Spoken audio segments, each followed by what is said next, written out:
অনেক অনেক ধন্যবাদ দেই, তাতে সেই যেন দীর্ঘ জীবন বেঁচে থাকে, তার মনের আশা আকাঙ্ক্ষা আল্লাহ পূর্ণ করুক।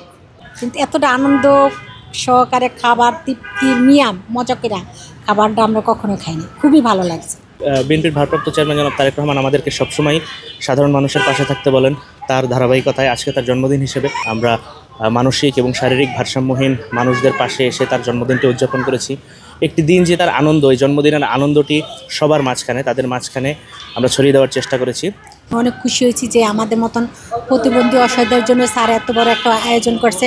ওনার দীর্ঘ আয়ু কামনা করি এবং পাশাপাশি স্যারের আম্মারও দীর্ঘ আয়ু কামনা করি। আর চাবো যতকাল আল্লাহ তাকে বাঁচায় রাখছে যেন আমাদের মতন এতিম অসহায়দের পাশে উনি সবসময় থাকে।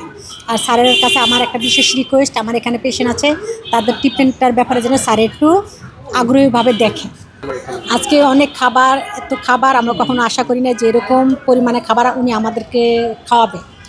খাওয়ানোর পরে যে খাবারটা বাচ্চা আমাদের আলহামদুলিল্লাহ রাত্রেও চলে যাবে। তার নির্দেশনা যে সে যেভাবে সাধারণ মানুষদের পাশে দাঁড়াতে বলেছে, তার ধারাবাহিকতায় আমরা এই শারীরিক বা অক্ষম মানুষদের সাথে প্রতি মাসে একটি করে ফ্রি মেডিকেল ক্যাম্প এবং চিকিৎসা সেবা দেব এবং এটি চলমান প্রক্রিয়া হিসেবে থাকবে।